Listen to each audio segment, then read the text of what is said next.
Salut tout le monde, j'espère que vous allez bien. Aujourd'hui, on est le 1er décembre et j'ai donc décidé de commencer ma série de tutoriels pour le temps des fêtes. Donc voilà le premier look que je vous ai créé aujourd'hui. Donc c'est un look dans les tons chauds, donc il y a des teintes plus orangées, plus rouges, mais qui restent quand même neutres, je dirais. Et aussi, il y a une ombre à paupières plutôt brillante sur la paupière mobile. Donc voilà, si vous avez envie de savoir comment reproduire le maquillage, continuez à regarder la vidéo. Pour commencer, comme toujours, je vais appliquer ma base d'ombre à paupières CC Tenue Extrême de Lise Wattier pour s'assurer que les ombres à paupières tiennent bien toute la journée et rendent les couleurs un peu plus vibrantes. Avec un gros pinceau fluffy, j'applique dans le creux de l'œil la couleur Beaches and Cream de chez Makeup Geek, qui est juste un pêche très pâle et c'est ce qui va nous servir de couleur de transition pour les prochaines ombres à paupières.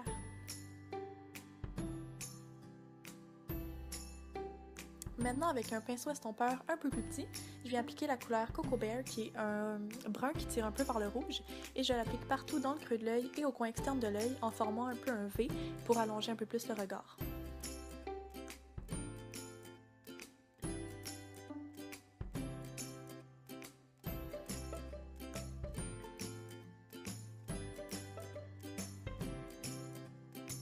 Ensuite, je viens blender les deux couleurs ensemble pour s'assurer qu'il n'y ait aucune démarcation, et je fais ça avec mon gros pinceau fluffy du début. Au coin externe de l'œil, je vais appliquer la couleur Activiste de la palette Tartelette in Bloom de chez Tarte et je vais l'appliquer avec un pinceau un petit peu plus pointu et plus précis, toujours en forme de V.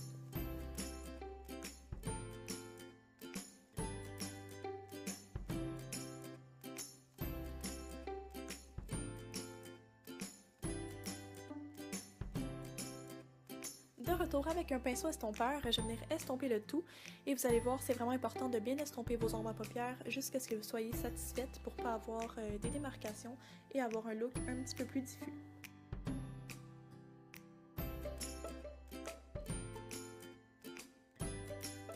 Maintenant, sur toute ma paupière mobile, je viens appliquer cette ombre à paupières-là de chez Makeup Forever dans la collection des Artist Shadow et c'est la teinte D552 qui a une espèce de beige un peu grisâtre qui est super lumineux.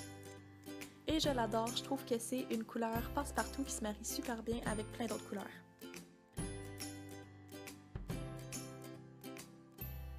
Et maintenant, je viens juste estomper délicatement dans le creux de l'œil. Pour faire mon wing liner, j'ai pris le Fill-In Eyeliner HD de chez Lise Wattier. Je vous ai mis une petite séquence pour vous montrer un peu comment je fais, mais je ne l'ai pas fait en détail parce que ça aurait été vraiment beaucoup trop long.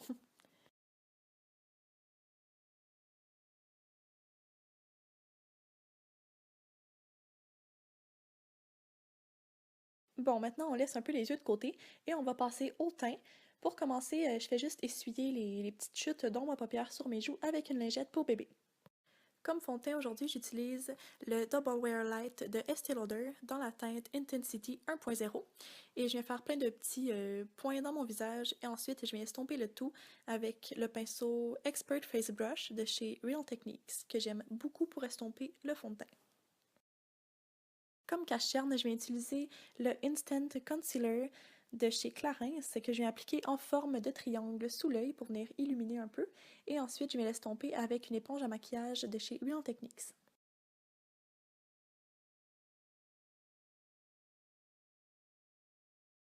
Ensuite, pour venir illuminer un tout petit peu plus là où mes cernes sont le plus foncées, je viens appliquer le gel sérum anti-cerne Bright Future de chez Sephora, que je vais encore estomper avec la même éponge. Donc, vous pouvez voir ici à quel point c'est vraiment plus lumineux de ce côté-là que de l'autre. Pour venir fixer le tout, je viens prendre les deux couleurs les plus pâles de la palette Shade and Light de chez Kat Von D et je vais appliquer ça avec la même éponge que j'ai utilisée pour le reste. Je trouve que c'est une technique qui vient vraiment aider à fixer le concealer. Si vous avez un problème de creasing, essayez ça.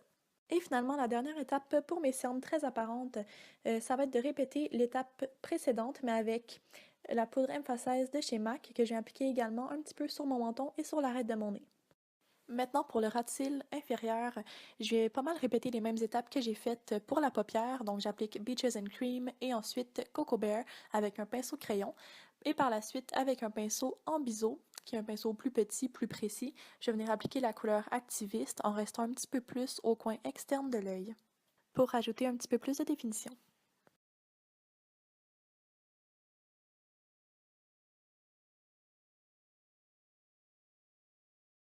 Dans la muqueuse de l'œil, j'applique un crayon couleur chair qui est de la marque Rimmel, qui se trouve super bien en pharmacie. Et enfin, j'estompe les ombres à paupières qu'on vient d'appliquer avec un petit pinceau crayon pour un look plus diffus. Pour illuminer l'arcade sourcilière, je vais appliquer la couleur Emphasize de chez MAC avec un petit pinceau un peu fluffy et un peu en biseau qui est parfait pour faire l'arcade sourcilière. Et maintenant, il était vraiment temps que je fasse mes sourcils et pour ce faire, je vais utiliser le crayon à sourcils Micro Brow Pencil de NYX dans la teinte brunette. Ce qui est le fun avec ça, c'est que c'est un crayon qui est super pas cher, facile à trouver et qui fonctionne super bien. Et c'est bien important de venir brosser les sourcils avec un goupillon pour un effet beaucoup plus naturel.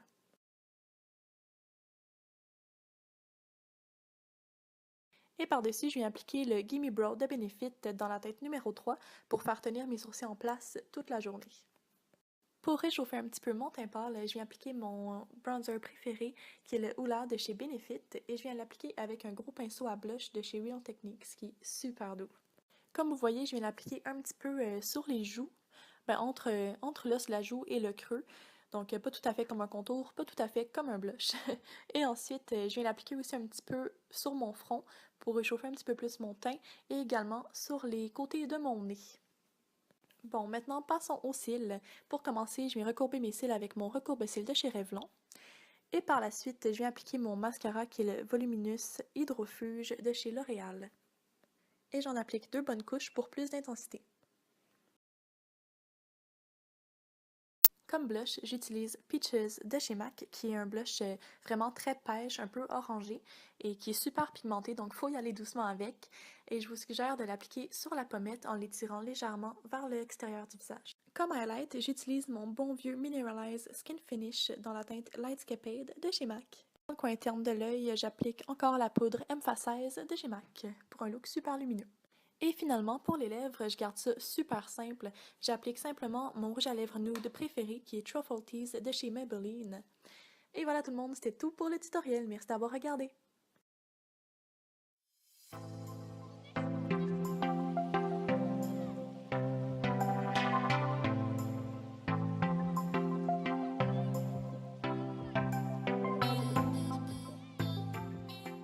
voilà tout le monde, c'était tout pour le tutoriel. J'espère que ça vous a plu.